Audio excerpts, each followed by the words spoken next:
Entonces, en el ciclo celular es la división de las células eucariontes.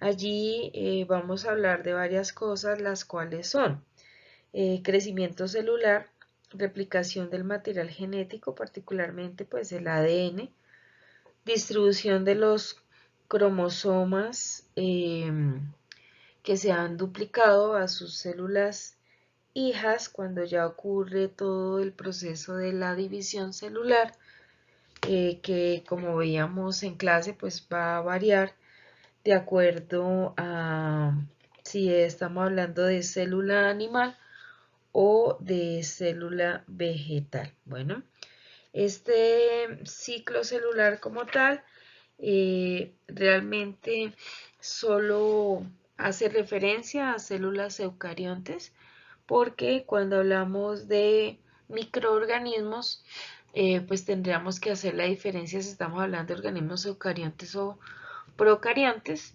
Y si estamos hablando de procariontes, pues realmente el ciclo de división celular es un tipo de clonación celular muy particular que se denomina fisión binaria. No tenemos pues todos los pasos de la interfase como tal, y allí no vamos a tener un proceso que es la meiosis, que sí la encontramos pues en las células eucariontes. Bueno, dependiendo, nosotros veamos en la primera clase del tema de ciclo celular que vamos a tener diferentes tipos de células y que dependiendo de estas células, pues el ciclo celular va a ser repetitivo, o si ya son células especializadas, pues no se va a dar el ciclo nuevamente, a menos que haya algún impulso sobre ellas, como un impulso eléctrico sobre las neuronas muy particular, que las induzca nuevamente a división celular. Bueno, entonces recordemos que las fases del ciclo celular se dividen en dos: toda la parte de mitosis y toda la parte de la interfase, ¿sí? Entonces, en la mitosis como tal es donde va a ocurrir la división de el núcleo, que básicamente hay eliminación de la membrana nuclear, condensación en cromosomas del material genético y separación de cada uno de esos eh, cromosomas. Bueno, terminando en la citocinesis, que recuerden es la división celular. Mientras que en la interfase lo que tenemos es el crecimiento de la célula, aumento de su tamaño, aumentando su citoplasma, citoesqueleto, su membrana, y bueno, nosotros ya comprendemos que esto es posible gracias a la polimerización y despolimerización de muchos de los elementos de esas estructuras que les acabo de mencionar, ¿sí? Entonces, ¿qué es? Recordemos qué pasa en cada una de estas fases del ciclo celular. Bueno, entonces las fases del ciclo celular, como veíamos, entonces tenemos la interfase y tenemos la mitosis. En la interfase vamos a tener cuatro, valga la redundancia, fases o etapas. Tenemos la fase G1, tenemos la fase S, la fase G2, y en algunas células vamos a tener una fase adicional que, recordemos, es la fase G0. ¿Listo? En cada una de las fases van a ocurrir diferentes procesos a grandes rasgos, porque ya lo vamos a ir recordando. En la fase G1 es el inicio de la replicación del ADN. En la fase S se da, digamos, como toda la replicación, o sea, ahí en la fase 1 inicia el proceso, inicia la formación de las horquillas de replicación. En la fase S se da todo el proceso de replicación que nosotros pues ya vimos en unas clases anteriores. Y en la fase G2, que ya ha ocurrido, ¿cierto? Pues la culminación de esa síntesis de material genético. En la fase G2, la célula termina de crecer y de sintetizar diferentes proteínas para que se inicie el proceso de mitosis. ¿Cuándo tenemos fase G0? Este tipo de células son células que proliferan rápidamente o que llegan a un estado de maduración en el organismo, como por ejemplo las células nerviosas o células que de pronto por algún daño pues no han podido seguir creciendo, ¿sí? Eso no, digamos, por ejemplo, tenemos los fibroblastos, entonces cuando uno tiene un accidente y tiene una cicatriz, pues son células que ya no se van a poder reproducir exactamente igual como las células, digamos, madre, que son las que les anteceden, ¿no? Madre me refiero a la que les antecede, no estoy hablando de células totipotenciales para que no se vayan a confundir. Bueno, en esta fase G0 es como una fase de reposo. ¿Por qué? Porque las células están vivas, o sea, metabólicamente ellas están funcionando, son sistemas abiertos, como lo vimos en la clase de metabolismo.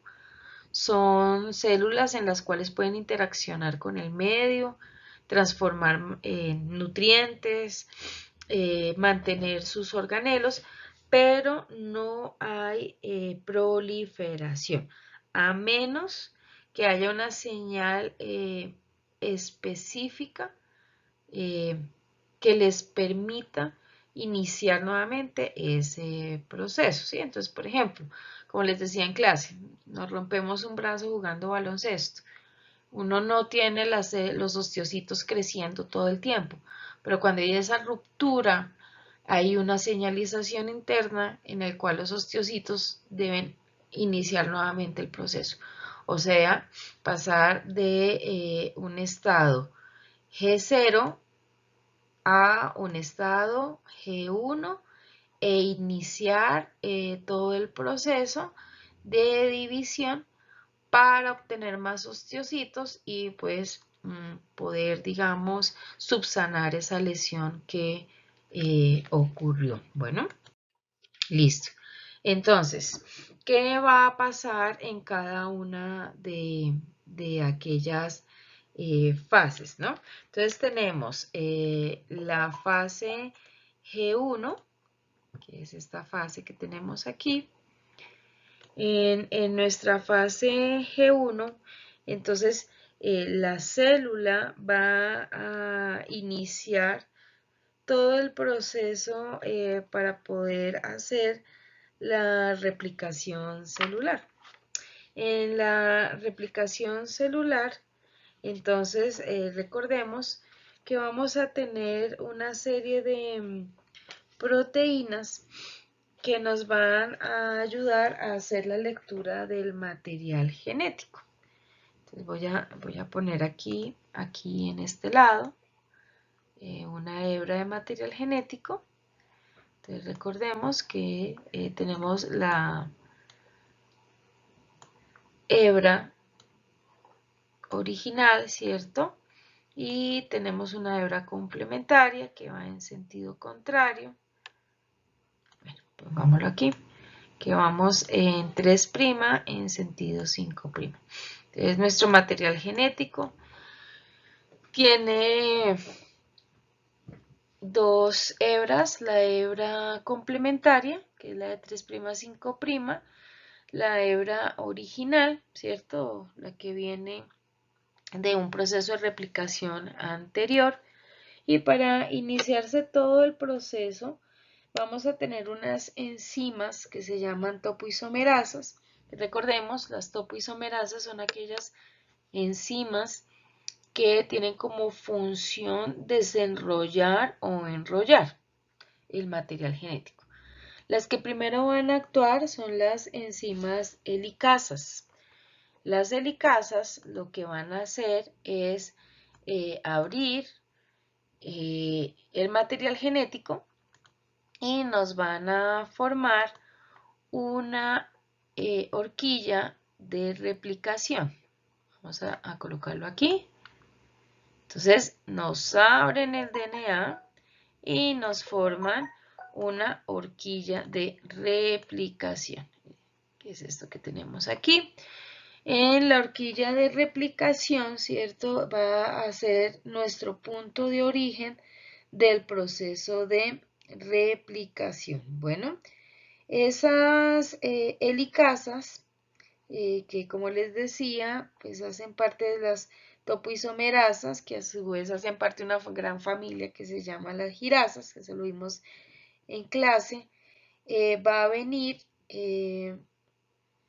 nuestras ADN polimerasas, porque lo que vamos a obtener es o una copia, ¿cierto? Viene mi ADN polimerasa, llega aquí, se para allí en el material genético y empieza a hacer la respectiva lectura. Entonces, a medida que va haciendo la lectura, va formando, ¿cierto? Una de las hebras que me van a formar, ¿cierto? Mi siguiente DNA, el cual, luego de que se ha formado esa primera hebra, pues nuevamente va a llegar esa DNA polimerasa. Vamos a ponerlo aquí así de este color. Ah, no, no se ve. Aquí. A ver, eso. Llega nuevamente la DNA polimerasa y lo que va a hacer es empezar a hacer la lectura, ¿cierto? De la hebra complementaria. Bueno, y de esta manera, entonces, la célula hace todo el proceso de replicación. Bueno, entonces, en la fase G1, lo que va a ocurrir es la preparación de la célula, ¿cierto? Para poder hacer este proceso de replicación. En la fase S es que ocurre todo el proceso que les acabo de recordar, que ya lo vimos en clase, de cómo se da el proceso de la replicación. Bueno, y finalmente en la fase G2, la célula termina de aumentar su tamaño. Recordemos que ese tamaño va a ser el doble de la célula para que al final, ¿cierto? Se obtengan pues dos células hijas exactamente iguales a los de la mamá. ¿Qué más ocurre allí? En la fase G2, pues se empiezan a sintetizar todas las proteínas que se necesitan para poder hacer el proceso de mitosis. Bueno, en esta diapositiva entonces está la síntesis de lo que acabamos de mencionar, ¿no? Las fases de la interfase. ¿Cuál fase nos falta mencionar aquí? Pues la fase G0, ¿cierto? Que ya pues la habíamos indicado que es para las células que ya están completamente especializadas o que están en reposo. En esta imagen entonces tenemos representado lo que acabamos de mencionar en las anteriores diapositivas, y aquí entonces vemos cómo entonces G1, crecimiento celular, S, todo lo que tiene que ver con replicación. En esta parte ya formación de todos nuestros cromosomas y ya pues todo lo que tiene que ver con la fase M. En la fase M, entonces, que es la fase de mitosis, las etapas de la mitosis que vamos a ver allí va a ser toda la parte de profase, prometafase, metafase, anafase, telofase, para concluir en la citocinesis o ya como tal la división celular. Entonces, en esta imagen vemos representadas cada una de las fases de la mitosis. Entonces tenemos profase, una fase aquí intermedia, que como les decía, es la prometafase, metafase, anafase y telofase. En la profase, los cromosomas se van a condensar y los centrómeros se van a ir desplazar en cada uno de los polos. Aquí vemos los centrómeros y ocurre la condensación de los cromosomas. ¿Qué más ocurre allí? Empieza a formarse el uso mitótico, que son todas estas hebras que vemos aquí de color naranjas, ¿cierto?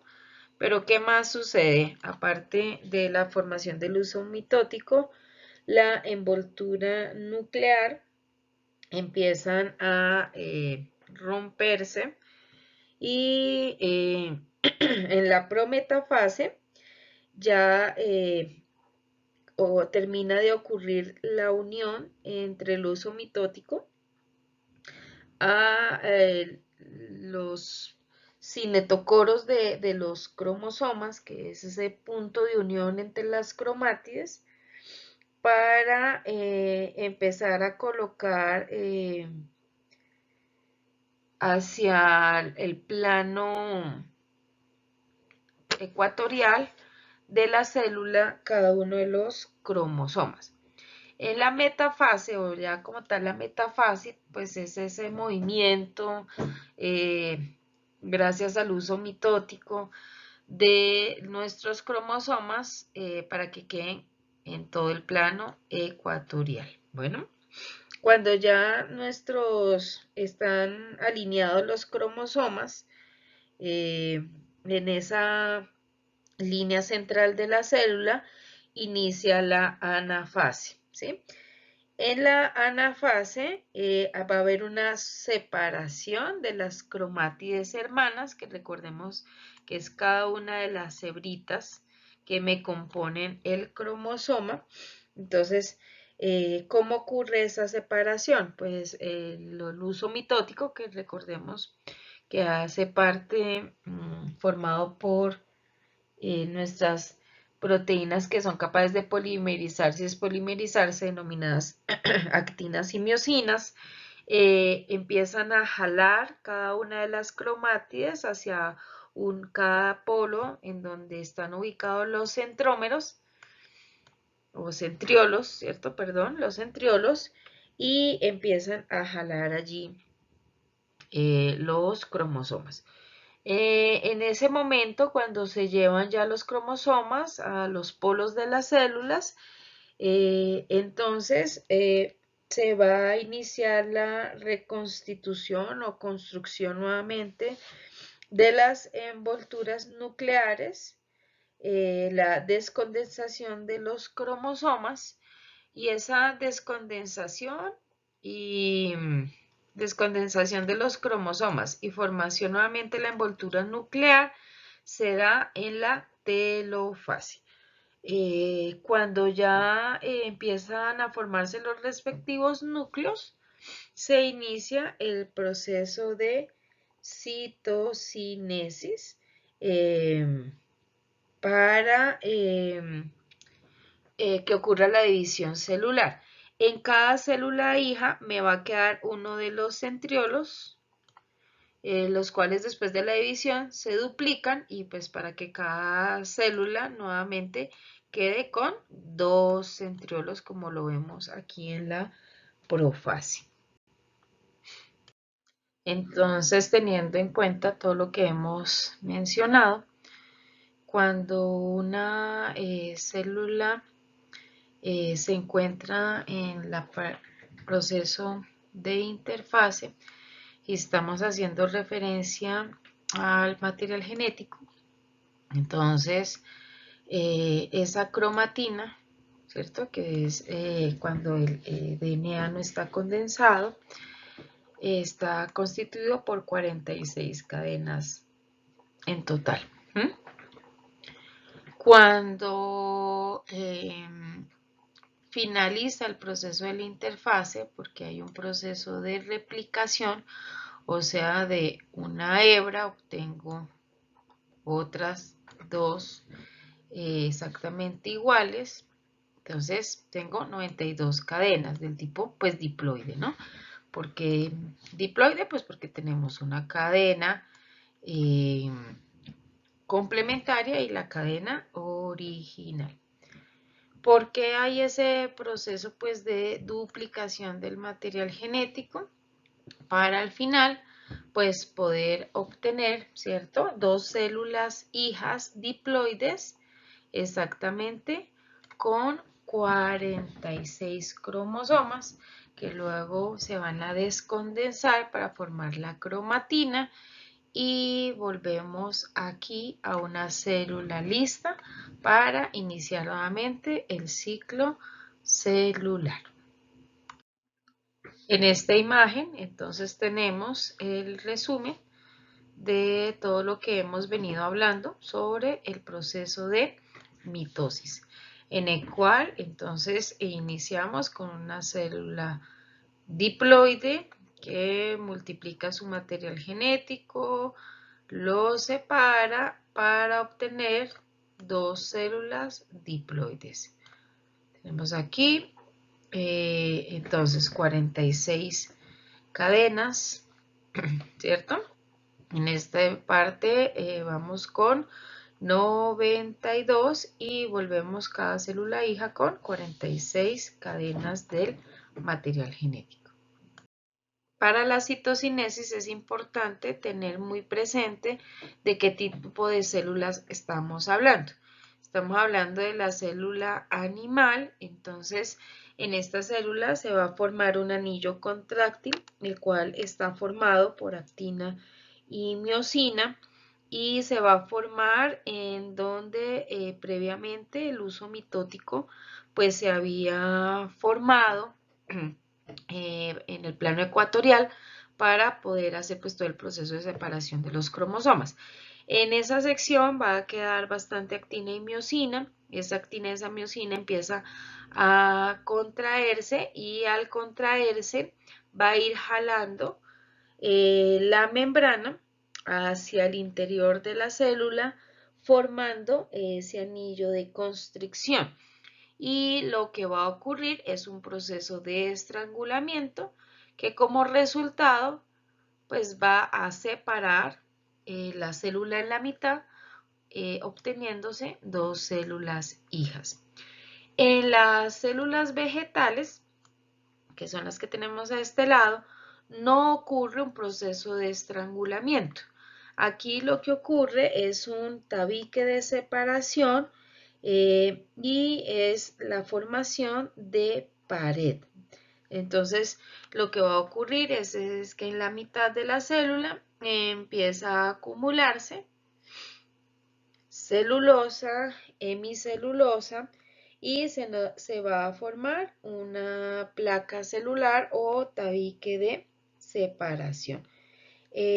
Al separarse, entonces las vesículas, que es la estructura más grande de las células, se van a dividir, se separan, se rompen y quedando parte aquí y parte en la otra célula hija, ¿sí? Pero aunque un proceso es estrangulamiento y el otro proceso es tabique de separación por formación de nueva pared celular, al final pues vamos a obtener en ambos procesos dos células hijas. En esta imagen entonces se puede ver claramente cómo es la formación del anillo contráctil. Entonces aquí tenemos las actinas, que son estas rojitas, las miosinas, que son estas más pequeñas, que van a empezar a contraerse, a reducir su separación entre ellas, y cada vez que hay esa reducción se va encogiendo, digámoslo así, ese anillo contráctil hasta que ocurre la separación. Esta es una imagen real de una célula en separación. Aquí vemos pues la actina y la miosina haciendo ese proceso de contracción para la separación celular. En esta imagen entonces vemos con mayor detalle la formación del tabique central para que ocurra la división ya final en las células vegetales. El ciclo celular tiene un proceso de regulación, el cual este proceso permite a la célula continuar o no en cada una de las fases que ya vimos, lo cual va a asegurar un proceso exitoso.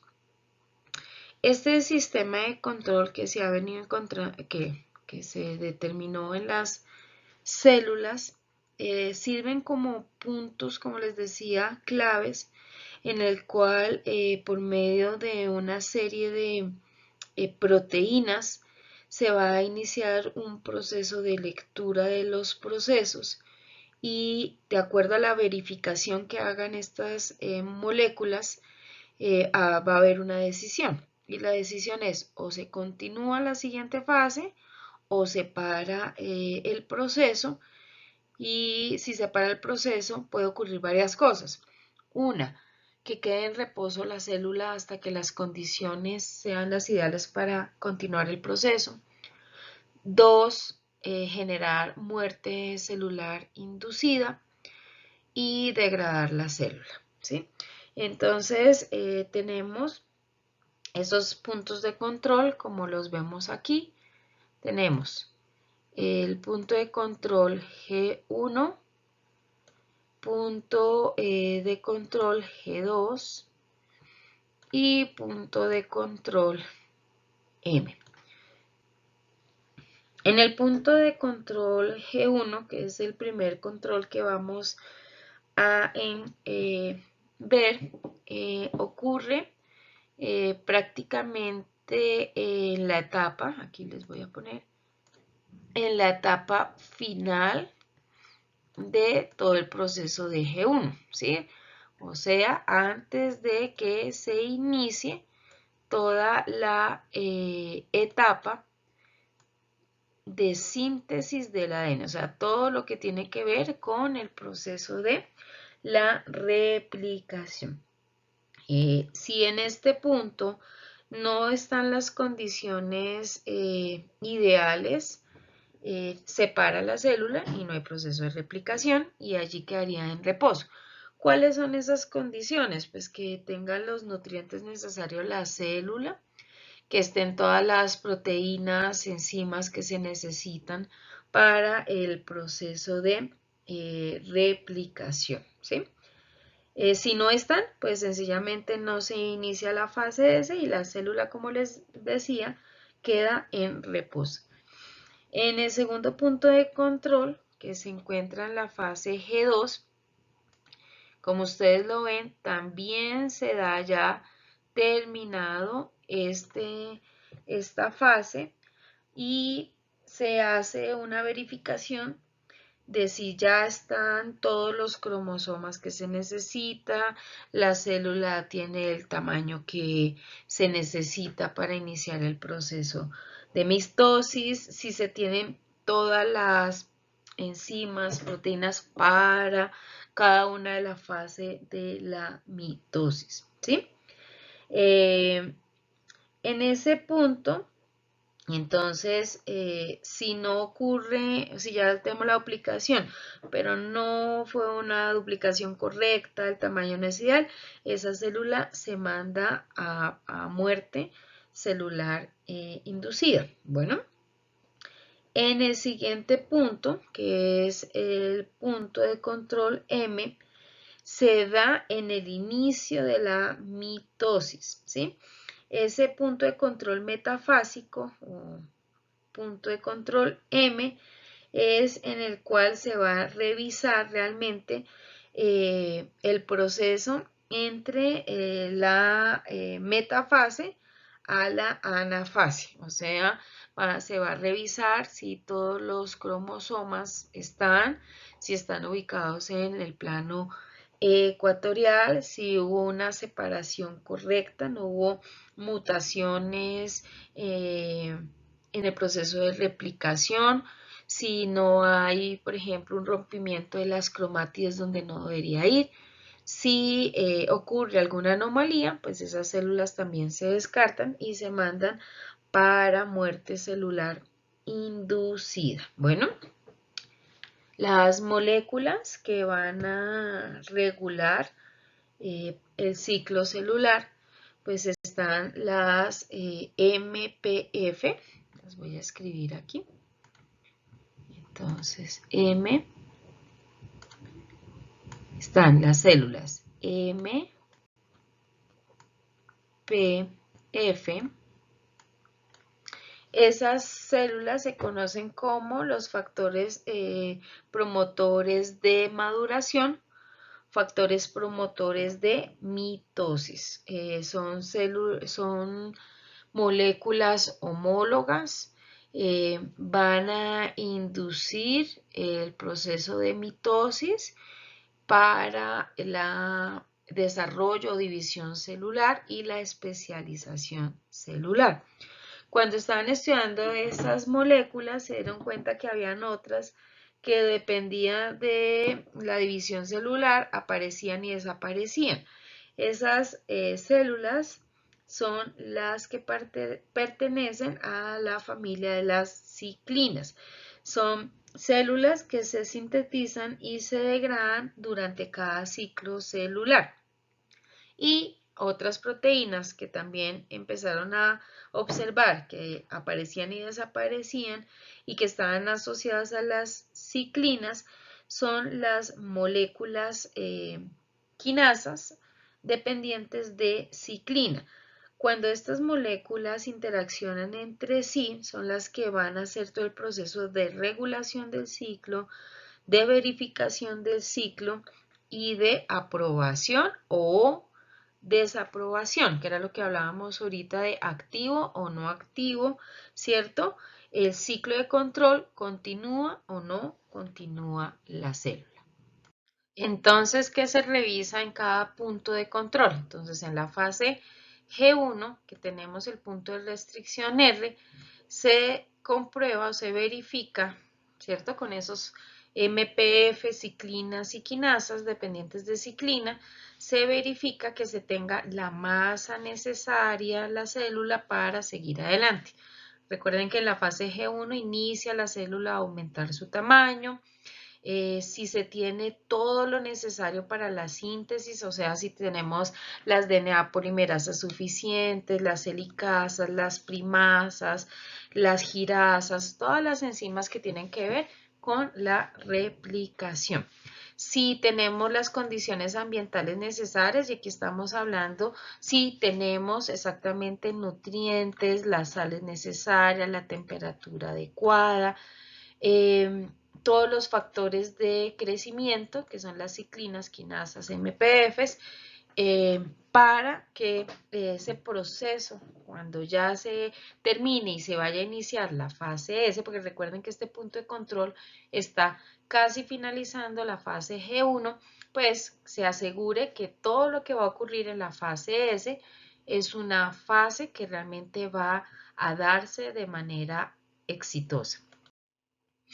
En el punto de restricción G2, G2M se puede encontrar en algunos libros porque como lo vimos se da al final de la fase G2 para iniciar la fase M. Entonces, ¿qué se va a comprobar?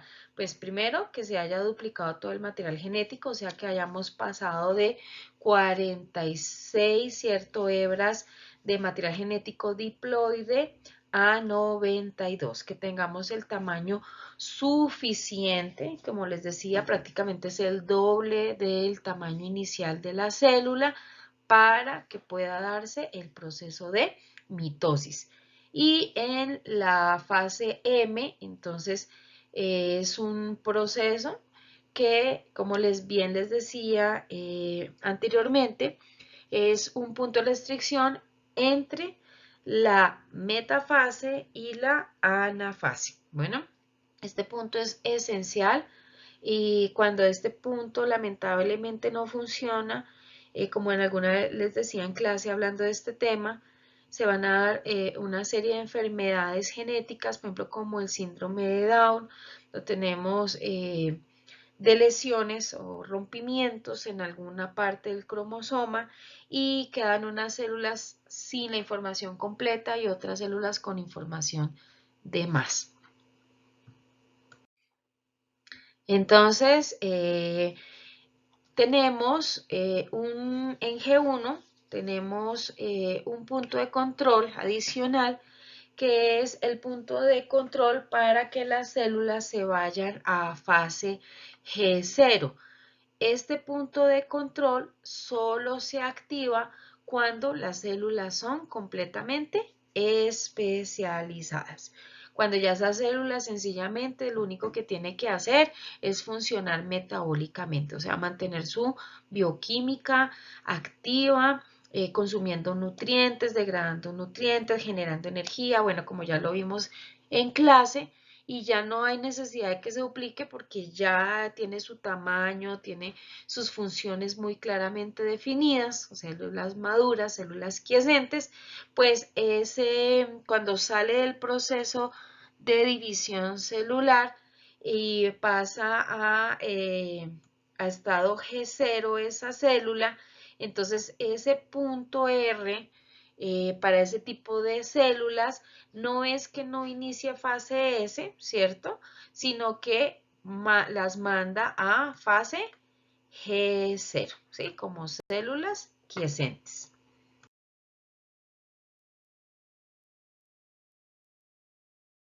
En la presente imagen, entonces, vamos a revisar todo el proceso de regulación de todas las proteínas que intervienen en la verificación y aprobación o desaprobación del ciclo, tanto en la interfase como en la fase de mitosis. Bueno, ok, entonces vamos a iniciar con la fase G1.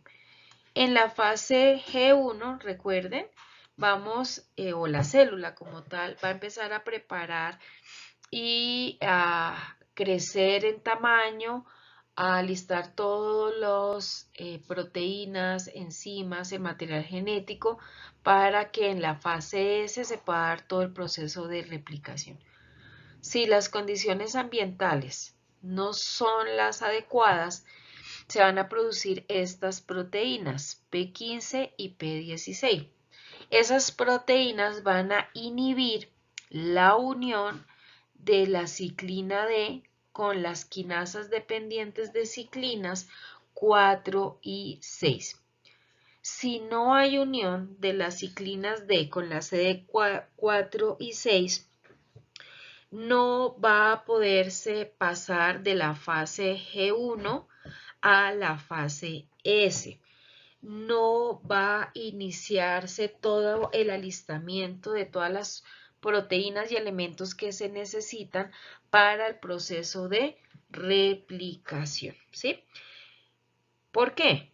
Porque las ciclinas D son las moléculas que se conocen como factores de crecimiento, ¿sí?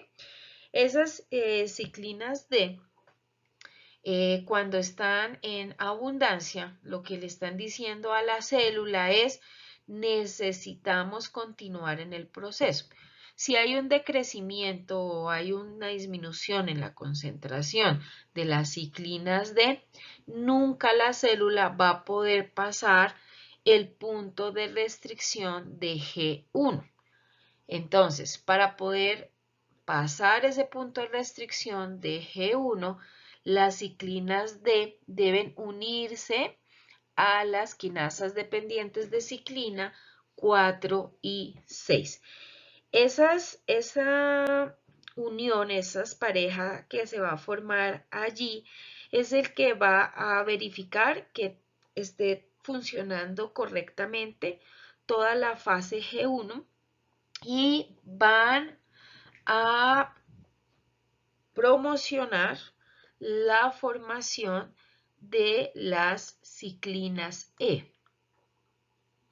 ¿Quiénes son las ciclinas E? Las ciclinas E, con sus respectivos CDKs, van a permitir el paso de la fase G1 a la fase S y van a verificar que la fase S pues inicie correctamente.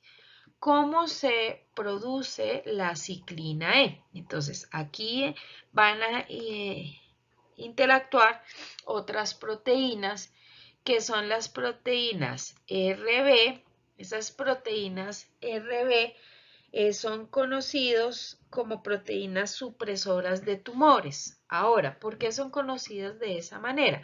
Porque resulta que estas proteínas, cuando no están altamente fosforiladas, se van a ir a unir a otras proteínas que que hacen parte de las ciclinas, que son las proteínas E2F. Bueno, entonces, cuando se forma este complejo, lo que hace la proteína RB es no permitir que se transcriba toda la información que contiene el gen E2F, ¿sí?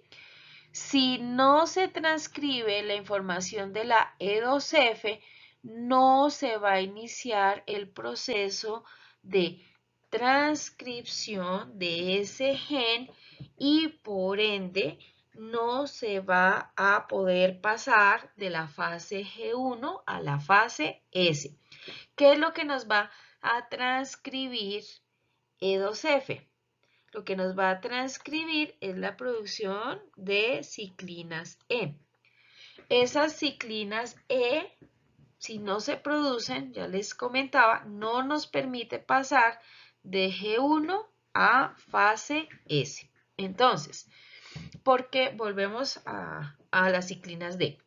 Porque las ciclinas D se conocen entonces como factores de crecimiento. Entonces ya vamos a borrar aquí para explicarles.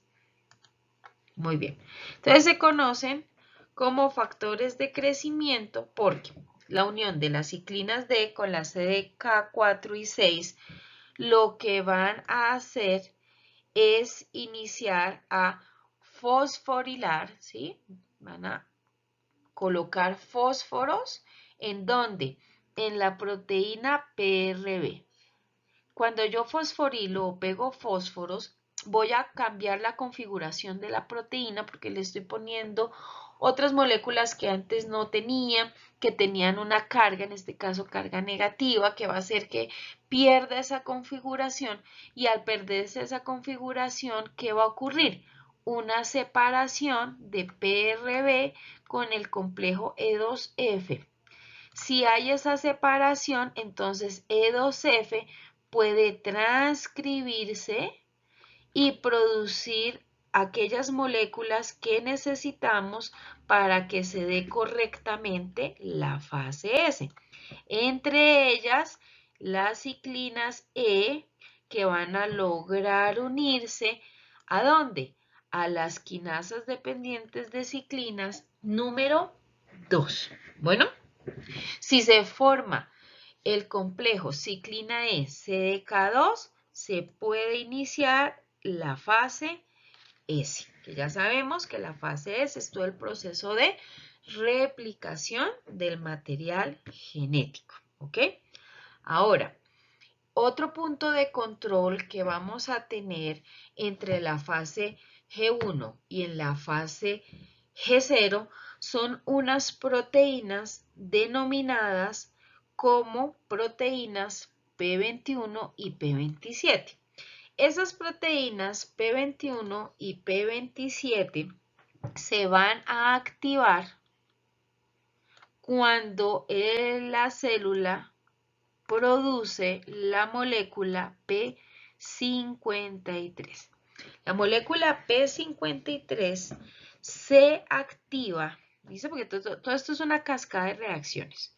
La P53 se nos va a activar cuando los sensores del ADN, o sea, son aquellos que empiezan a revisar el ADN y si encuentran algún daño, se adhieren al DNA.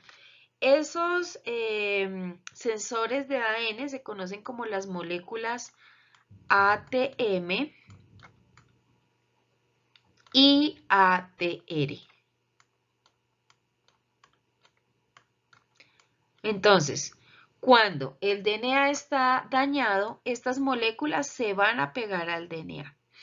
Esa unión manda una serie de señales para activar el gen 53 que me va a activar, pues me va a transcribir la proteína P53. La P53 me activa estos genes que me generan estas enzimas, estas proteínas, perdón, no son enzimas, son proteínas. Estas proteínas, cuando aumentan en la célula, ¿qué van a hacer? ¿Listo? Van a inhibir, voy a cambiar aquí de color, van a inhibir el complejo ciclina E-CDK2. Este es un punto de control por si acaso no o la célula logró pasar este complejo, ciclina D, CDK4 y las proteínas PRB. ¿Sí? Entonces, por este lado, la célula está diciendo, no, todo va bien. Pero resulta que en este todo va bien, en realidad, estas moléculas dijo, bueno, sí, usted empezó aquí todo el proceso, pero resulta que realmente no tenemos las enzimas suficientes, hay mutaciones, o sea, hay daños en el material genético, por consiguiente, ellos no pueden permitir que se forme este complejo ciclina E-CDK4. Como ellos no pueden permitir que se forme, entonces activan P53 que va a activar P21 y P27 y al inhibirse la ciclina E con su CDK4 no se va a dar la fase S y por ende no se termina el ciclo.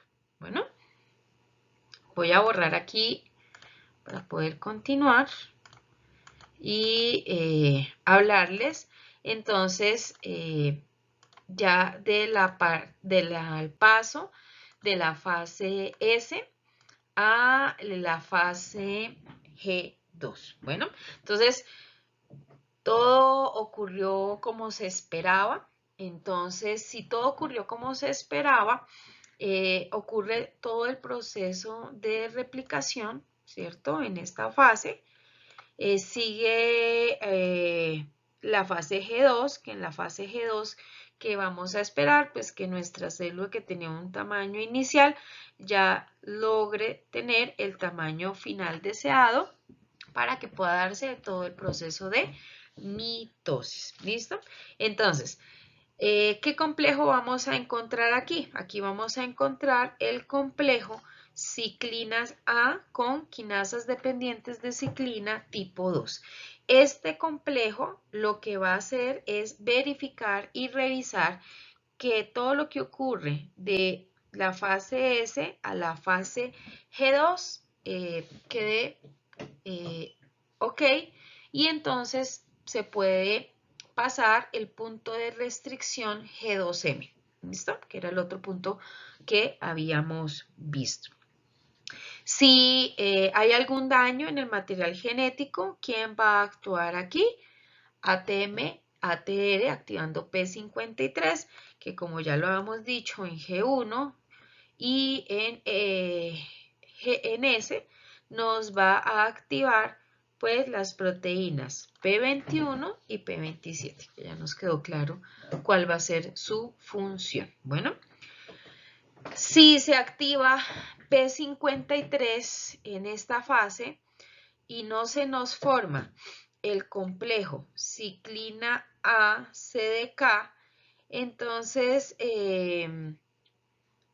pues no se nos va a saltar el punto de restricción G2M. Si todo ocurre con normalidad, entonces se inicia toda la fase de mitosis. Bueno, entonces en la fase de mitosis tenemos que tener muy claro lo siguiente. Recuerden que el punto de restricción aquí ocurre entre la metafase y la anafase, que es el punto más crítico. Como les decía anteriormente, todos los cromosomas deben estar en el plano no ecuatorial. No pueden estar más allá ni más acá porque eso va a generar hijas con más información, con menos información de lesiones que solamente se pueden traducir en enfermedades, ¿cierto? Para los organismos porque no va a haber una expresión correcta y adecuada y de cada uno de esos genes. Bueno, si se llega a detectar algún problema, ¿quiénes van a ser aquellas moléculas que nos van a decir hay que parar?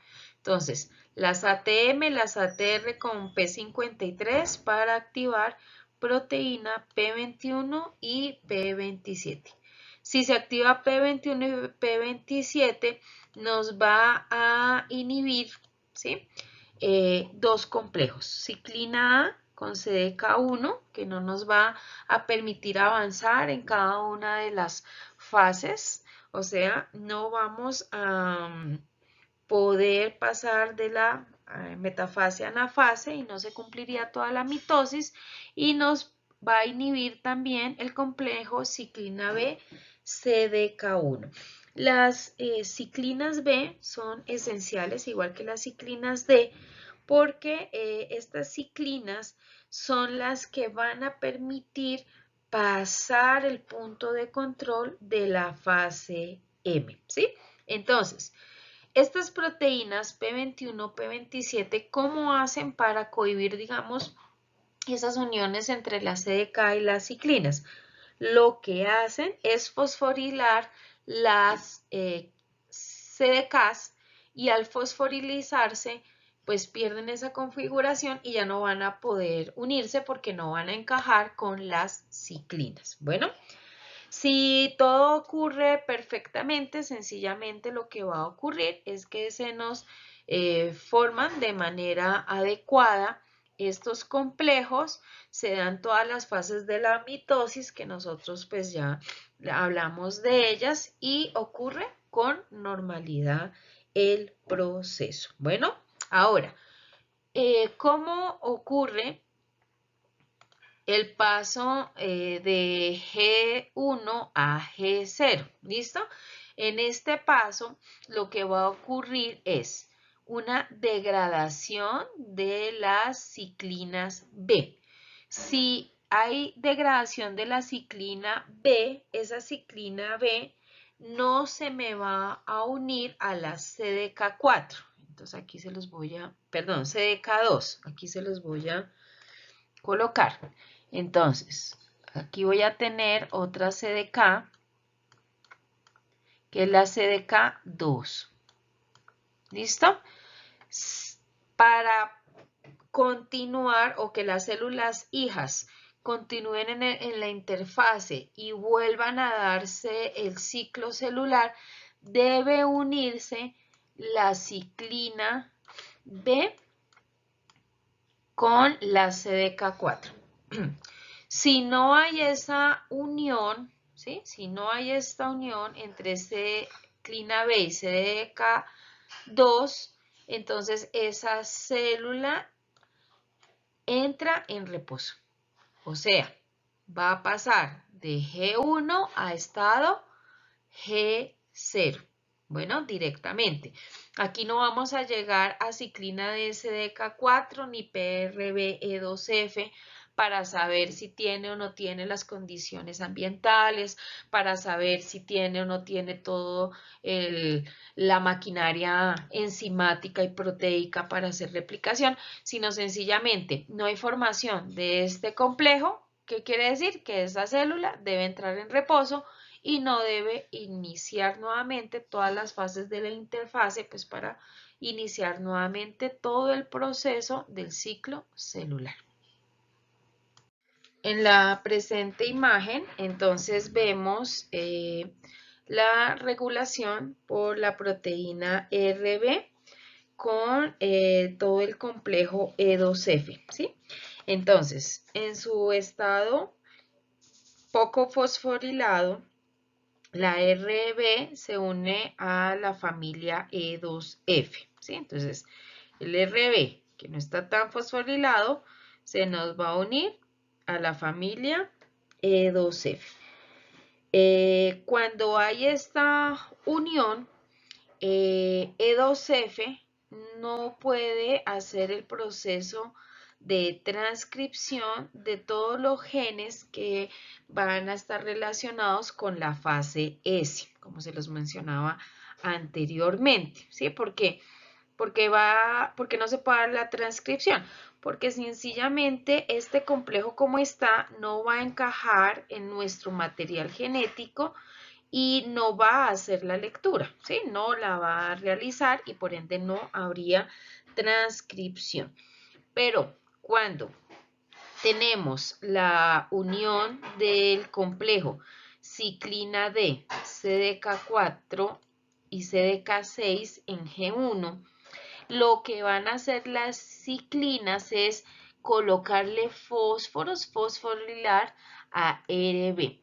Se pierde esa configuración inicial, ya no van a empatar Rb con E2 y E2 puede unirse al ADN, al RNA para hacer el proceso de transcripción de todos los genes que se requieren para la fase S, para que se dé todo el proceso de activación de expresión genética, codificación de proteínas, se dé replicación y se continúe el ciclo celular en la fase S.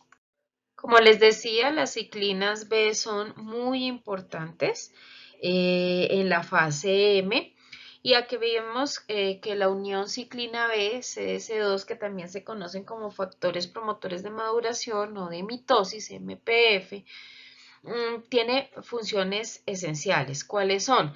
Condensación de la cromatina para formación de los cromosomas, disgregación de la envoltura nuclear, o sea, todo lo que tiene que ver con profase, fragmentación de Golgi y retículo endoplasmático para la división futura, formación de uso mitótico en prometafase para que ocurra pues todo el proceso de metafase. Bueno, entonces las ciclinas B son esenciales tanto al inicio de la mitosis y si todo ocurre perfectamente son esenciales al final. ¿Por qué? Porque la degradación de la ciclina B va a inducir, ¿sí?, que se inactive la CDK2 y esa inhibición va a permitir que la célula logre salir de la fase M y se inicie la citocinesis, ¿sí? Cuando se sale de la fase M y se inicia la citocinesis, pues se van a lograr obtener las dos células hijas a partir de esa célula madre en la mitosis. Bueno, cuando se logra salir, las ciclinas B deben volverse a producir para unirse a CDK2 otra vez e iniciar nuevamente el proceso de la interfase, que como les decía, si eso no ocurre, pasaríamos de un estado o fase G1 a G0. Cuando el material genético tiene algún daño, entonces sabemos que van a actuar una serie de proteínas denominadas ATR y ATM, como se los había explicado. O no se realizó el proceso de replicación correctamente, no se tiene el número de cadenas que se esperaría se deben tener. Entonces, ¿cómo hacer para que el punto de restricción M funcione correctamente. Entonces, ese punto de restricción M actúa de la siguiente manera. La CDK1 van a fosforilar una proteína que se denomina CDC25, ¿sí? Entonces, si las quinasas 1 me fosforilan a CDC25, el complejo ciclina B, CDC2, que también es conocido como el factor promotor de mitosis o factor promotor de maduración, no va a lograr liberarse del fósforo que tiene la CDK2. Si no se desfosforila CDK2, no se puede dar mitosis. Y el punto de restricción se activa y no se da la mitosis como tal. Si no se activan esas proteínas de regulación, o sea, las proteínas ATR y ATM, no me van a activar CDK1. Si no me activa CDK1, no se fosforila CDK25. Si CDK25 no está fosforilado, quiere decir que tiene el espacio para recibir un fósforo. ¿Quién me daría ese fósforo?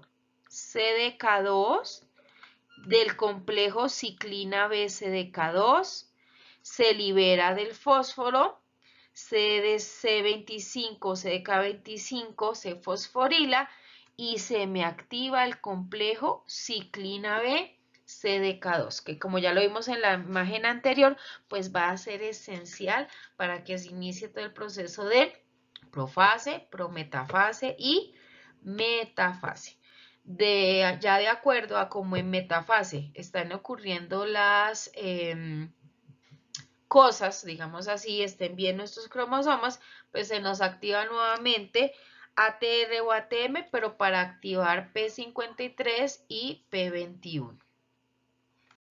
Aquí podemos apreciar pues todo el proceso de inducción de la proteína P21, que va a ser uno de los puntos críticos para poder hacer todo el proceso de verificación y de parada en las diferentes fases, como son, nosotros ya lo vimos, del ciclo celular, ¿cierto? G1, S, G2 y M. Bueno, todas las fases. Cuando se percibe daño en el DNA, entonces, vuelvo y lo repito, se activan los sensores del material genético dañado que van a unirse al material genético. Al unirse al material genético, eso lo vamos a tener en esta parte. ¿Cuáles son esas moléculas? ATM y ATR, ¿sí?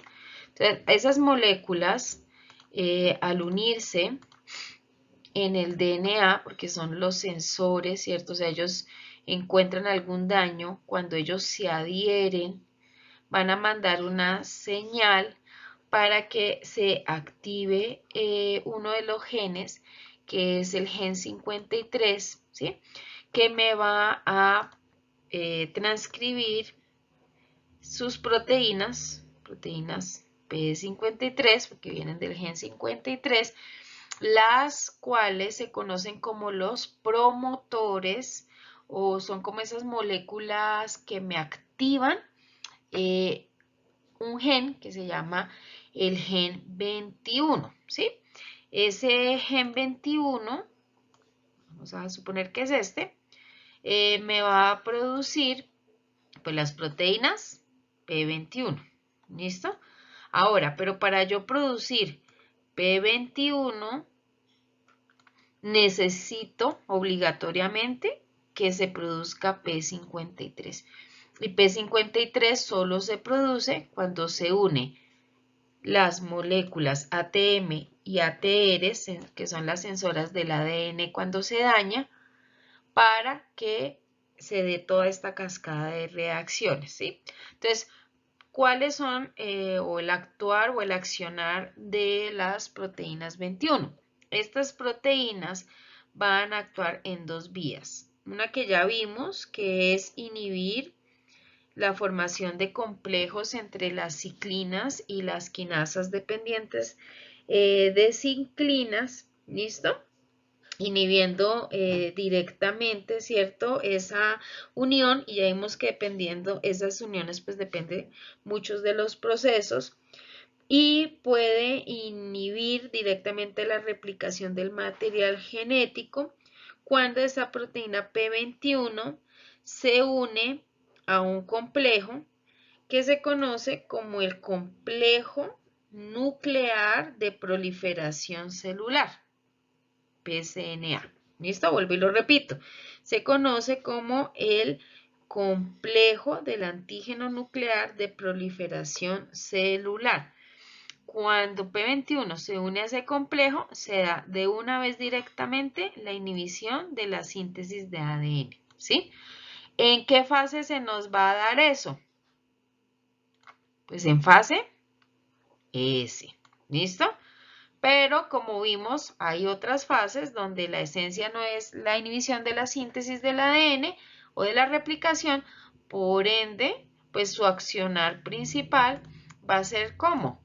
Pues inhibiendo los complejos CDK ciclinas.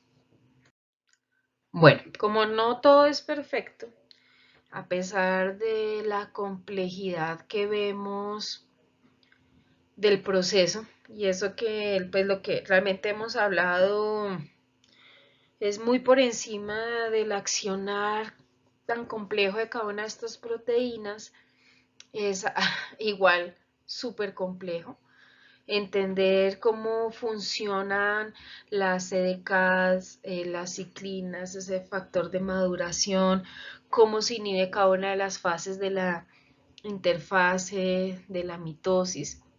Pero resulta que debido a ciertos errores que se dan en las lecturas de los materiales genéticos, en sobreexpresión o disminución de la expresión de algunas moléculas, pues lamentablemente, a pesar de todos esos controles que vimos, las células pueden pasarse esos puntos de control y se van a empezar a formar células pues que no son las adecuadas, que no son células que cumplen, digamos, como con ese checklist de cosas que vimos nosotros para que sean células realmente funcionales, ¿sí? Entonces vamos a hablar de unos términos para hablar de unos procesos. En este caso vamos a iniciar de hablar del proceso del cáncer, ¿sí? El cáncer pues es una perturbación de esas reglas fundamentales del comportamiento celular que hablábamos y que realmente haya un equilibrio celular dentro de un organismo, en particular por los organismos multicelulares, ¿sí? Entonces, si estas células ya no funcionan correctamente, no van a seguir esas reglas de las que hemos venido hablando, pues cada una va a empezar a hacer pues, lo que quiere, ¿cierto? Y siempre sea, miremoslo en un sistema social, cuando no hay unas ciertas reglas mínimas, pues es una locura poder tener un equilibrio social. Y lo mismo ocurre en las células, cuando no hay un equilibrio biológico, pues se va a empezar a alterar el organismo y no van a terminar bien, va a terminar en serios resultados, pues como lo es el cáncer, ¿sí? El cáncer pues está formado por células denominadas células cancerosas, que no es más que células egoístas, células que piensan en ellas mismas, no piensan en el organismo, sino solamente piensan en multiplicarse. Estén como estén, funcionen bien o no funcionen bien, produzcan daño, no les importa. Simplemente son células egoístas que pues el resultado final va a ser destruir tejidos, órganos y finalmente pues llevar a la muerte al organismo. ¿Por qué se da ese crecimiento descontrolado de células que no son las adecuadas y que lamentablemente pasaron, ¿cierto? Esos puntos de control, ¿listo? Entonces vamos a hablar de un concepto que son los oncogenes. Los oncogenes son las formas que ya fueron, que se mutaron y que estimulan de forma normal el ciclo celular. Entonces, por ejemplo, podemos encontrar una mutación en la proteína P53 o en la proteína P21. Cuando hay daños allí, ellos ya son oncogenes, porque ellos ya no están cumpliendo con su función de control, sino que al contrario, a pesar de que las proteínas, por ejemplo, ATM y ATR, están indicando que encuentran daños, como esos genes ya no son funcionales, están dañados, pues se van a hacer el de la vista gorda, o sea, no producimos P53, no producimos P21, por ende no detenemos el ciclo y dejamos que ocurra un ciclo celular con una célula que no tiene todas las condiciones para que esto se dé. Un oncogen se puede formar pues por varias cosas. Uno, por unas situaciones que llamamos proto-oncogenes, que son genes que si no se mantienen controladitos, fácilmente generan tumores, ¿sí? Por ejemplo, el gen RB, el que me produce la proteína RB, que si ustedes recuerdan, se me unía a ese complejo de 2F. Si esa proteína, ¿cierto?, no regula la expresión de E2F, pues E2F, si todo el tiempo puede hacer su proceso de transcripción, lo hace. Y recuerden que E2F lo que va a transcribirme son todos los genes que se necesitan para la fase S.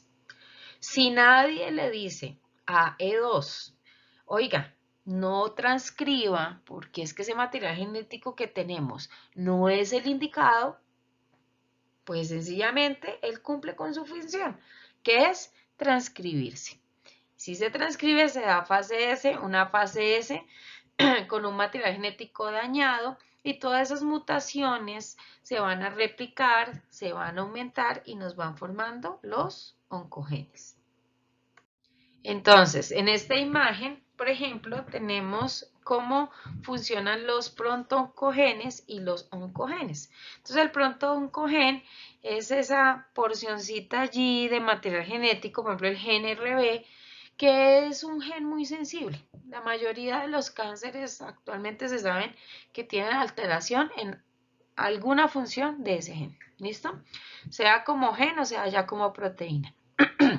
Entonces, mientras se mantenga controlado ese gen, hay un crecimiento normal de las células, hay formación de células de buen tamaño, con DNA adecuado, pero si hay algún daño sobre ese pronto-oncogen, ese pronto-oncogen ya no va a funcionar adecuadamente. Si no funciona adecuadamente, como les decía ahorita, y el ADN celular no viene tan bien, pero este no es capaz de decirle a la célula, oiga, un momento, pare. Si no es capaz de decirle eso, pues la célula, si no sea ideal, tenga todos estos problemas, pues simplemente se va a dividir y me va a generar tejidos, tumores, ¿cierto? Masas con células no adecuadas que no son capaces de parar su división y ahí es cuando se inicia la formación de células cancerosas. Entonces, de acuerdo a lo que veíamos, ¿cierto?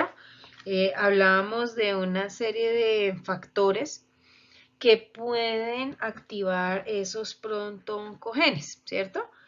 Esos pronto-oncogenes se pueden activar, y hoy en día se conoce que la mayoría de ellos se activan por la presencia de virus, ¿sí? Como los retrovirus. Por ejemplo, un virus de la gripa, dependiendo de la especie, puede llegar a activar un pronto-oncogen. Todos tenemos pronto-oncogenes y los tienen en más abundancia aquellas personas que en sus familias hay historia de cánceres, ¿sí? Entonces, si en mi familia hay historia de cáncer de colon, muy seguramente yo en mi genoma tengo una serie de genes muy sensibles que cualquier cambio pueden activar toda esa cadena de células cancerosas en el tejido del colon, ¿sí? Generándome ese tipo de cáncer, ¿sí? Pero no solo digamos, los virus o la parte genética influye en que se formen los oncogenes o se activen los pronto-oncogenes más bien, sino tenemos otros factores como los factores físicos, por ejemplo, el exceso de calor, los rayos ultravioletas u otro tipo de radiaciones, el cigarrillo, los aditivos en la comida, comida procesada, entonces que tenga muchos nitritos, el consumo de alcohol en alto grado, no sé, químicos, por ejemplo, que se emplean a nivel de la agricultura, la polución, los mismos medicamentos como antibióticos pueden generar o activar los protoncogenes, algunos productos industriales, o sea, que factores nos sobran. Eso es lo que hacen esos factores. Sin embargo, hay algo, una buena noticia aquí y es los genes supresores de tumores. Entonces tenemos algunos genes que lo que van a hacer o lo que logran hacer ellos es detectar cuando un gen empieza a producir una serie de información que no era la que venía produciendo, ¿sí? Entonces, lo que hacen ellos, a ver, ¿cómo les explico? Ellos lo que hacen es unirse, ¿sí? A esos genes y ponen como un candado. Eso es lo que hacen ellos. Se unen a esos genes y es como poner un candado. Entonces, cuando yo pongo una molécula encima de un gen y viene la DNA polimerasa o la RNA polimerasa, pues en realidad no van a poder seguir haciendo la lectura, ¿sí?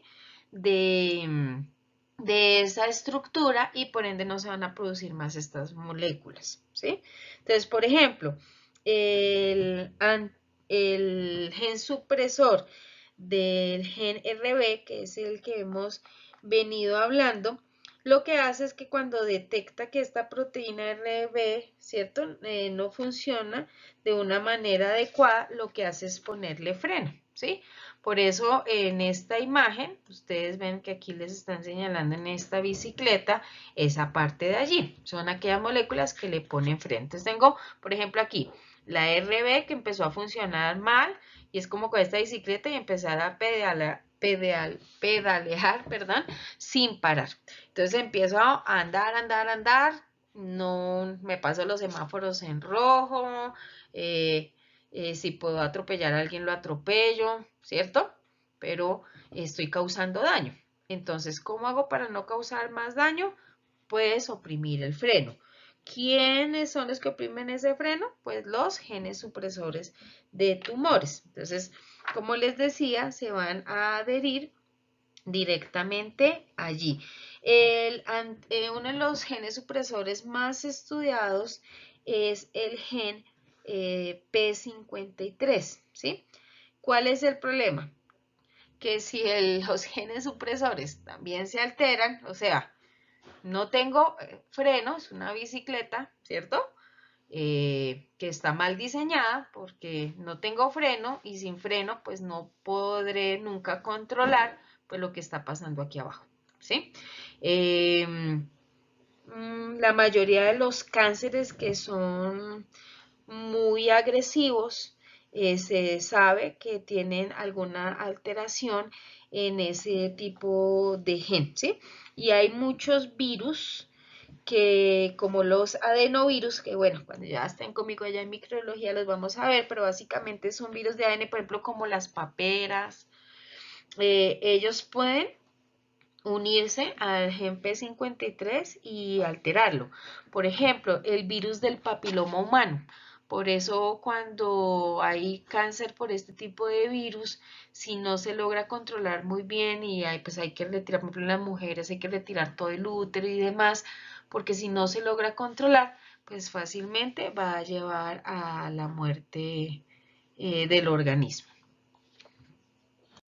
En esta imagen, entonces, vemos cómo esos moléculas supresores de tumores o antioncogenes, entonces funcionan, ¿cierto? Entonces viene la señal que me dice, oiga, mira, aquí no estoy funcionando muy bien, este gen empezó a producir algo que no debería producir, ¿sí?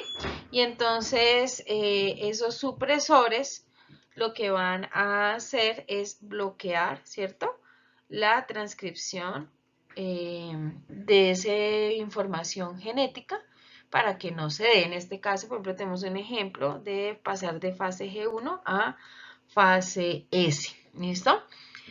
Pero si hay alguna alteración en esa señal, ¿cierto? Que es esto que tenemos aquí, y nos retiran esa llavecita que yo les decía que se unía al material genético, pues ahí no hay nada que hacer. ¿Qué? Se va a expresar el oncogen. Bueno, en esta imagen entonces está todo el resumen de lo que hemos venido hablando.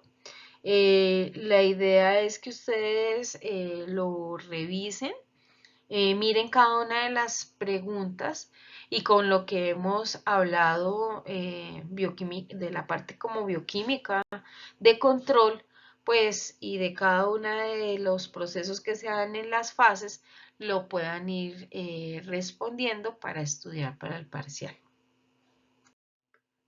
Bueno, ya hablamos del proceso de cáncer, que es cuando esos puntos de control pues se pasan por encima y pues no tienen, digamos, una función clara, ¿cierto? Y se nos forman las células tumorales o cancerígenas.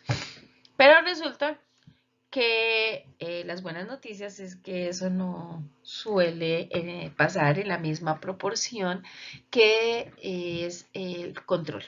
El control celular, aunque lo que habíamos no son tan buenas noticias como les decía, realmente las células celularmente todo el tiempo están haciendo este proceso, todo el tiempo ellos están haciendo control, verificación, y cuando esa verificación no es la adecuada, pues se va a llevar la célula a muerte celular, que es lo que normalmente sucede. ¿Listo? Sucede. Esta muerte celular puede ser de tres tipos.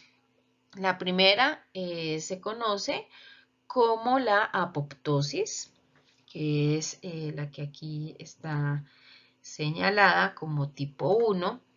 Y la apoptosis lo que se caracteriza es porque va a condensarse toda la parte del material genético y luego va haga de cuenta como volverse en bolitas, o sea, ese membrana nuclear va a empezar a formar como mini bolsitas y dentro de esas bolsitas van a haber pedacitos de material genético, o sea, se va a fraccionar. Luego de ese fraccionamiento ocurre lo mismo con la parte celular y todas esas, digamos, encapsulamientos que se producen luego van a ser fagocitados por los lisosomas de la célula. Y ocurre la apoptosis. ¿Listo? El segundo tipo de muerte celular es la autofágica. La autofágica se caracteriza porque esa célula es comida, digámoslo así, por otra célula. ¿sí? Entonces, son células que van a ser empleadas como fuente nutricional por las mismas células. ¿Listo? En una las destruyen y en otras lo que van a hacer es que esas células, por ejemplo, disminuyen su tamaño, bioquímicamente ya no son tan activas, pero no tienen daños, digamos, como oncogenes, no son tan viejitos. Entonces, el tipo de células van a ser fagocitadas, degradadas, pero para emplearlas como fuente nutricional, ¿sí? Entonces, cuando son empleadas como fuente nutricional, es una muerte celular autofágica. Cuando esa muerte celular es por rompimiento celular, fragmentación celular para hacer fagocitosis, pues lo que hace es una degradación como tal, pero hay rompimiento total de la célula. Y la último tipo de muerte celular que tenemos aquí es la necrosis o muerte citoplasmática. Lo que ocurre aquí es que hay rompimiento de las membranas de las células, se libera todo el contenido y por ende, pues al perderse la integridad celular, pues ya la misma deja de existir. En esta imagen, entonces, podemos apreciar cómo va ocurriendo en la apoptosis esa fragmentación poco a poco de algunas células y vienen y son fagocitados por otras células para que se dé la degradación completa. Mientras que por este otro lado vemos como las células, ¿cierto? Tiene daños en su estructura y al tener esos daños pues empieza a haber una liberación del contenido y deja de existir esa célula. Aquí es importante mencionar lo siguiente. La apoptosis es el proceso natural por el cual las células inducen la muerte celular de aquellas células que ellos ya detectan están muy viejitas, los cromosomas ya, las telomerasas, ¿cierto? De acuerdo a lo que usted leyó en el artículo, pues ha disminuido a tal punto que ya estas células, si se sigue replicando, van a empezar a generarse daños en el genoma, no está cumpliendo con su función, de acuerdo a los controles que ya hemos hablado, entonces activan P53, P21, muerte celular. Bueno, mientras que por este otro lado, entonces lo que vemos es la necrosis. La necrosis es un daño inducido, entonces cuando uno se da un golpe duro, ese golpe hace que se rompan las membranas de las células y al romperse las membranas de las células ocurre una liberación del contenido.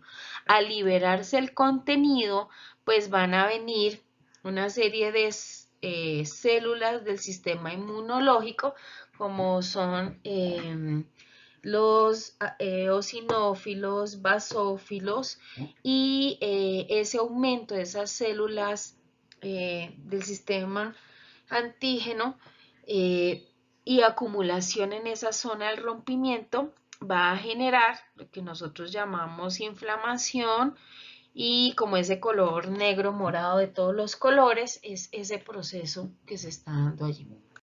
Bueno, entonces ya digamos que todo lo que vimos hasta aquí era para concluir la esencia de lo que es el ciclo celular, su regulación, qué pasa cuando se altera y qué sucede, ¿cierto? Cuando se cumple con esos puntos de regulación. Bueno, pero resulta que todo eso que vimos se cumple ciertamente en su totalidad solamente para células somáticas. Bueno, pero tenemos en los organismos eucariontes,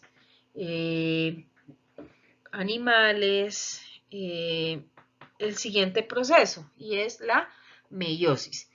La meiosis es una división de una célula parental, ¿cierto? En el caso, por ejemplo, nosotros, célula femenina, célula masculina, que puede dar como resultado unas células hijas, pero ya no diploides, sino haploides. ¿Listo? Como vimos en la mitosis, empezamos por un sistema diploide y las hijas son diploides. ¿Listo? Mientras que aquí vamos a iniciar con células diploides y las hijas serán haploides. Como se los dije en clase y aquí se los recuerdo, la meiosis tiene dos grandes etapas que son meiosis 1 y meiosis 2. ¿Listo? Tanto la meiosis, vamos a cambiar de color que eso no se ve, aquí, tanto la meiosis 1 como la meiosis 2 van a tener todas las etapas que vimos en la mitosis, ¿sí? Entonces, van a haber algunas diferencias, pero vamos a encontrar profase, prometafase, metafase, anafase, telofase y citocinesis. Bueno, ¿cuál es la diferencia entre meiosis 1 y meiosis 2? Que en meiosis 1 es donde va a haber la reducción genética de un sistema diploide, a un sistema haploide. En meiosis 1 lo que va a ocurrir es la recombinación genética. Vamos a combinar la información de las células parentales. Como les decía, en el caso nuestro, como seres humanos, la información que trae los óvulos que vienen de la mamá y la información que traen los espermatozoides que proceden del papá. Entonces vamos a ver cada una de estas fases que ustedes pues ya las vieron y las tienen claras con los videos que tenían que estudiar la semana pasada. Entonces aquí en esta imagen tenemos los dos grandes fases de la meiosis. Meiosis 1, meiosis 2. ¿Listo? Entonces, en la meiosis 1 tenemos la profase, ¿cierto? Hay esa condensación del material genético, hay una condensación de la cromatina, empieza a desaparecer la membrana nuclear, se me forman los cromosomas pares, ¿cierto? Las cromátides, recordemos que es cada una de esas hebritas sencillas que tiene cada cromosoma, ¿cierto? Y las que son del mismo tamaño, pues van a unirse formándome los cromosomas, ¿listo? Entonces el cromosoma es la unión de cromátides y por donde están unidos el cinetocoro, ¿listo? Muy bien. En la profase, entonces, los centriolos, tenemos dos centriolos, se van a ir a los polos, se va a empezar a formar el uso mitótico. La prometafase, pues es esa reubicación de centriolos, unión de los uso mitótico a los cinetocoros, y ya la metafase como tal es la alineación, ¿cierto?, de nuestros cromosomas en el plano ecuatorial. Cuando ya está todo ubicado correctamente, regulado, aprobado, ¿cierto? Como lo vimos en el ciclo, en la mitosis, aquí sucede exactamente igual. Entonces, ese uso mitótico empieza a contraerse. Bueno, se contrae, ¿listo? Y hay esa separación. Ahora, aquí es donde encontramos la diferencia entre mitosis y meiosis. ¿En qué punto? Entonces voy a borrar aquí para que no nos vamos a confundir. En este punto, en la metafase. ¿Qué va a ocurrir en la metafase? Espero que lo vean bien, pero aquí tenemos unos cromosomas que tienen una parte más oscura morada y una parte más clara. Si ustedes ven, cuando esos cromosomas homólogos, voy a dibujar aquí uno,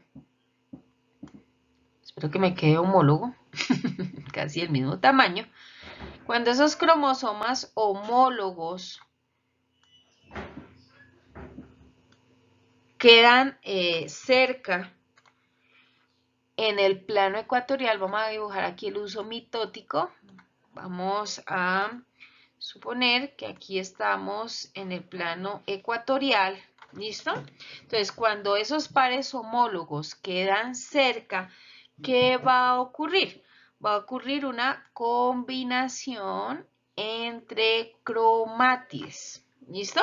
Entonces, al final de esa recombinación, en las cromátides, por ejemplo, aquí nos puede quedar este con un pedacito del cromosoma par y aquí nos quedó con otro pedacito.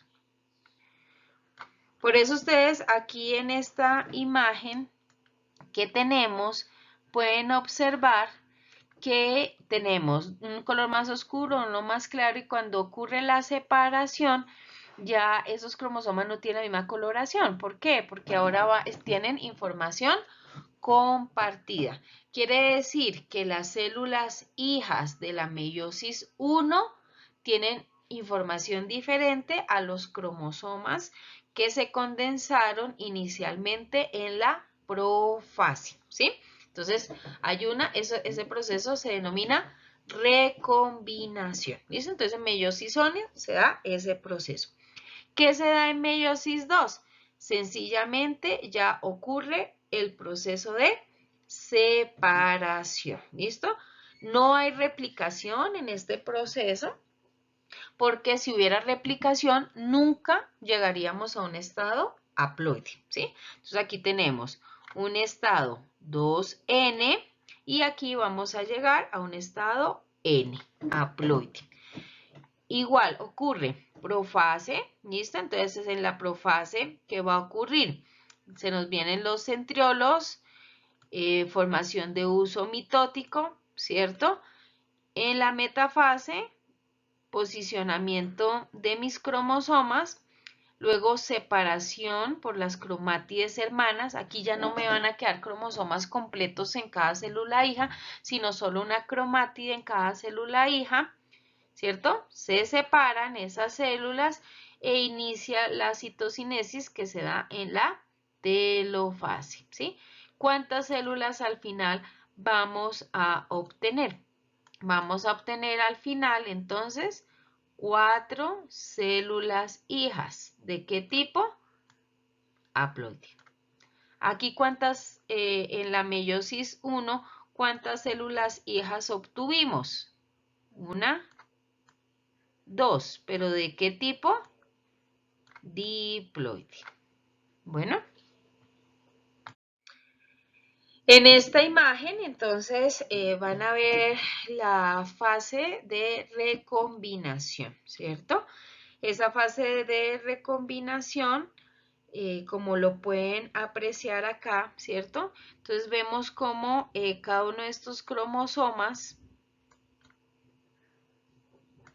que se me están cromátides hermanas, ¿cierto? Y cromosomas hermanas, pueden pasar información, ¿cierto? Ahí vemos cómo pasan información de un cromosoma a otro, quedándonos el material genético mezcladito, que es lo que llamamos recombinación genética. Bueno, entonces en metafase 1, después de la recombinación, se van a su plano ecuatorial, ¿cierto? Y ocurre separación celular. En la anafase 2, entonces ya ahí están ubicados en los polos, se va a iniciar a formar la envoltura nuclear para poder darse la siguiente fase, que es la división celular, ¿cierto? En esa división celular, bueno, aquí tenemos todos los pasos, sencillamente, ya lo hemos visto, se forma un anillo de constricción para que ocurra el proceso de ¿qué? Estrangulamiento, ¿sí? Entonces, ese proceso de estrangulamiento, como lo ven ahí, pues va a dividir la célula en dos. Meiosis, perdón, 2, entonces son los mismos pasos de la mitosis, lo único es que aquí, ¿qué estamos separando? Separando ya son cromosomas recombinados, ¿sí? Segundo, no va a haber duplicación del material genético, ¿listo? Y tercero, lo que en cada célula hija me va a quedar no es un cromosoma completo, sino una cromátide. Como lo ven ahí, obteniéndose al final del proceso 4 células hijas. Aquí vemos en este cuadro una comparación entre las fases de mitosis y meiosis para que ustedes las repasen, las lean detalladamente y la complementen con toda la parte de regulación de los procesos. Ya para ir concluyendo con el tema de estudio, vamos a terminar viendo dos grandes procesos. El primero es la gametogénesis, en el cual vamos a ver cómo se forman los ovocitos o óvulos y los espermatozoides. Y terminaremos mirando, a grosso modo, cómo se forman las células sanguíneas, que es un proceso que se denomina hematopoiesis. Bueno, estos procesos son muy particulares porque son procesos en los cuales se van a combinar la diferenciación celular o la especialización, como veíamos, que son las células que entran a estado G0, y los procesos de mitosis y meiosis. Bueno, entonces, como hay una combinación de todos esos procesos, como les decía, en la espermatogénesis de una célula vamos a obtener 4 células hijas. Empezamos, se hace todo el proceso de meiosis, ya lo vamos a ver, y las hijas son 4 células haploides, todas exactamente iguales, ¿sí? En la ovogénesis de una célula vamos a terminar con solo una célula funcional, ¿sí? Las otras 3 células que se producen van a sostener el crecimiento de esa célula que nos va a quedar funcional. Entonces vamos a ver cada uno de ellos. El proceso de espermatogénesis inicia con una célula diploide denominada espermatogonio. Esta célula espermatogonio va a iniciar el proceso de división por medio de la meiosis 1. En la meiosis 1, entonces, ese espermatogonio va a formar unas estructuras que se llaman espermatocitos, ¿sí? ¿Qué ocurre con esos espermatocitos? Entonces, el primario es donde ocurre todo el proceso de recombinación, que cuando se separa me va a formar 2 células, ¿cierto? Diploides recombinadas que se denominan espermatocitos secundarios. Cuando esos espermatocitos secundarios entran en meiosis número 2, ya lo vimos, va a haber una reducción genética, o sea, pasamos de un estado diploide a uno haploide, se nos van a formar 4 células hijas que se llaman espermatidas, ¿listo? Pero estas células no se quedan ahí porque no serían funcionales. ¿Qué tiene que ocurrir? Un proceso que se denomina diferenciación, ¿sí? La diferenciación es que esas espermatidas van a formar un flagelo, ¿listo? Van a cambiar su configuración celular para poder formar finalmente lo que conocemos como espermatozoides, ¿listo? Entonces, ¿cuántos espermatozoides se van a formar por cada espermatogonio? Se van a formar 4 espermatozoides, cada uno, como ustedes lo pueden apreciar aquí, con información genética completamente diferente.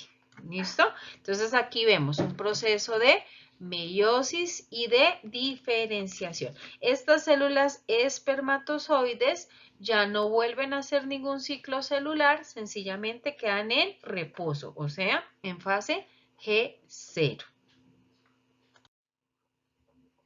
Aquí tenemos la ovogénesis o la formación de los óvulos, ¿listo? ¿Qué es lo que pasa en el caso del ser humano en las mujeres? Bueno, entonces, Aquí vamos también a iniciar con una célula primaria diploide que se conoce como el oogonio. ¿Listo?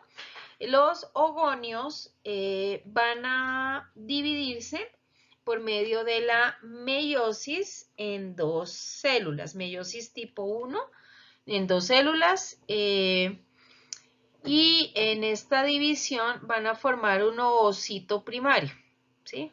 Ovocito viene de huevo, bueno, un huevo primario, si lo quisieran llamar así, es un ovocito primario, son ocitos diploides, donde hubo una recombinación genética, pero ¿cuál es la diferencia aquí con respecto a lo que pasó en la espermatogénesis? En las mujeres no se forman células del mismo tamaño. Vamos a tener siempre una célula que es mucho más grande que la otra, ¿listo? Y la célula más pequeña le va a servir de comida a esa célula grande, ¿sí? Entonces, los óvulos, si lo quieren ver así, van a fagocitar las otras células procedientes de los ogonios, que son células mucho más pequeñas para alimentar o que ese óvulo final pues tenga realmente una buena cantidad de citoplasma, de lípidos, para que sea funcional en el momento de la fecundación. Ya luego de ese proceso se nos va a formar los ovocitos secundarios, ¿listo? Y en ese ovocito secundario, pues todos los cuerpos polares, que son sencillamente células del proceso de división, pero que son de un tamaño más pequeño, o sea, no serían funcionales. Y ya sabemos que todas las células que no son funcionales o se mueren o son fagocitadas. Aquí sería un tipo de autofagio, ¿sí? Y finalmente, de todo este proceso, ¿qué va a ocurrir entonces con esa célula que ya nos quedó? Eso es lo que llamamos el óvulo. Y los óvulos, entonces, son las células funcionales por parte del parental femenino para que ocurra la fecundación. ¿Dónde van a quedar los óvulos? Van a quedar aquí en esta parte que ustedes ven, que se denomina el ovario, que está unido a las trompas de falopio. Y por las trompas de falopio es pues que van a ir al útero, ¿cierto? Y en el caso que haya fecundación, pues allí en el útero es donde se va a dar pues todo el proceso del crecimiento de la mórula, la blástula, el feto y el embrión, ya como tal. Entonces, aquí tenemos la comparación de los dos ciclos que acabamos de ver, la espermatogénesis y la ovogénesis. También lo pueden encontrar como ovogénesis, ¿listo? Aquí en esta imagen sí podemos ver muy claramente cómo a partir del ogonio, entonces al final tenemos pues nuestros 4 células, 3 que son cuerpos polares, que como les decía, terminan de alimentación del óvulo haploide, ¿listo? Que es la célula más grande funcional. Bueno, mientras que aquí, a partir del espermatogonio, pues termino con 4 células iguales, bien diferenciadas y funcionales. O sea que un hombre por cada célula original produce 4 funcionales, mientras que una mujer por cada célula original produce solo una célula funcional. Para culminar ya entonces de los procesos que estamos hablando de diferenciación, tenemos la hematopoiesis, que está aquí representada en esta imagen. Pero antes de iniciar a hablar de la hematopoiesis, vamos a hablar de un concepto que son las células madre. Bueno, las células madre son células que son capaces de diferenciarse y si no se diferencian, van a permanecer como células madre. ¿Qué es una célula madre? Es aquella que puede generar nuevas células para que cumplan pues con su papel por el cual se formaron, ¿sí? Entonces, La hematopoiesis es un ejemplo de cómo funciona una célula madre, ¿sí? Entonces nosotros tenemos en la médula ósea una serie de células que se conocen como células totipotenciales hematopoyéticas. Son células que tienen la capacidad de diferenciarse, como les decía, y si no se diferencian, pues no pierden esa capacidad de producir todo un sinnúmero de células. En este caso, todas estas células que ustedes pues ven acá, ¿sí? Que son estas células linfocitos B, linfocitos T, asesinos naturales, mastocitos, eritrocitos o glóbulos rojos, plaquetas, ¿listo? Y por este otro lado, los granulocitos que son basófilos, eosinófilos, neutrófilos y monocitos. Bueno, hasta aquí tenemos una primera diferenciación, pero resulta que los monocitos pueden seguirse diferenciando. ¿En qué se diferencian los monocitos? En células dendríticas y en macrófagos. ¿Listo? Entonces, ¿cómo ocurre todo el proceso de diferenciación? Bueno, entonces vamos a mirar aquí. Listo. Ese proceso de diferenciación ocurre cuando nuestra célula, entonces, totipotencial, se va a dividir en dos células iniciales. ¿Cuáles son esas dos células? Células mieloides, células linfoides. Bueno, las células mieloides son las células que más procesos de diferenciación van a tener, como lo pueden ver ahí. Y las células linfoides sí nos van a producir tres células hijas esenciales, que son los linfocitos, vuelvo y repito, B, T y asesinos naturales. ¿Cuáles son las funciones de los linfocitos? La función de los linfocitos es producir anticuerpos, ¿sí? Los anticuerpos son estas estructuras que ustedes ven aquí, que sobresalen de la membrana de la célula. Los anticuerpos son cadenas de proteínas que van a reconocer antígenos. ¿Qué es un antígeno? Un antígeno es una sustancia, una porción de un microorganismo, una proteína, ¿sí? Que no debería estar en el cuerpo, o sea, son sustancias o moléculas ajenas al organismo. Entonces, cuando un linfocito tiene un antígeno para la, por ejemplo, bacteria 1, y no sé, me tomo un yogur que tenía la bacteria 1 porque estaba mal preparado, y cuando el organismo reconoce que esa bacteria no debe estar ahí, ¿cómo lo hace? Llama a los linfocitos que tienen el respectivo anticuerpo, se une a esa bacteria para que luego sea destruido por las asesinas naturales o fagocitado por los macrófagos. Bueno, a nivel del sistema mieloide, entonces en el sistema mieloide va a haber 4 diferenciaciones, ¿listo? Como lo podemos ver aquí. Y esas 4 diferenciaciones son la formación de los glóbulos blancos o mastocitos, formación de los glóbulos rojos, eritrocitos, formación de las plaquetas, ¿sí?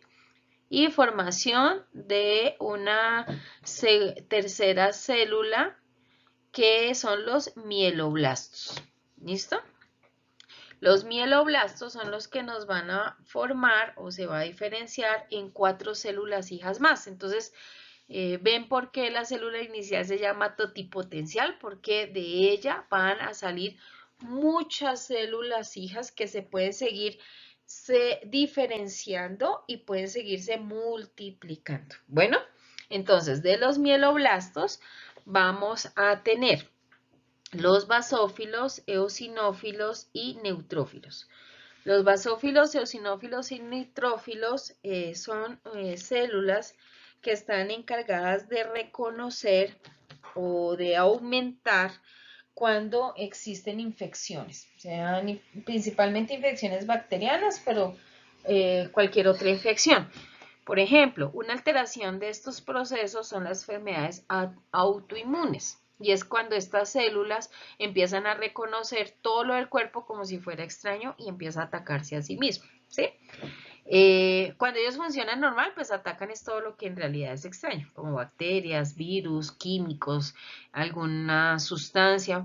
Por ejemplo, cuando uno lo pica un mosquito y le coloca ácido fórmico para dormirle a uno el pedacito y uno no sentir tanto la picadura mientras chupa la sangre, cuando entra esa sustancia, los basófilos, eosinófilos y neutrófilos van a llegar y se van a acumular allí donde picó el mosquito, se inflama, por eso se inflaman las picaduras, se pone rojo, porque al mismo tiempo ellos están mandando una alerta, hagan de cuenta una sirena interna, y están llamando a los trombocitos por si hay una herida, venga, necesito que ponga las plaquetas acá para que se me forme un trombo y se me selle esa heridita, y llaman a los linfocitos para que detecten si hay algo extraño ahí. ¿Listo?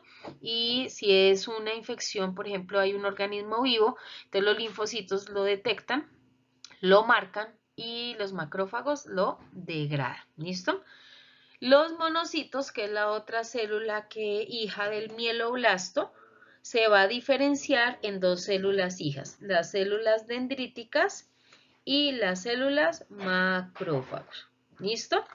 Todos los seres, los organismos nacen en su sistema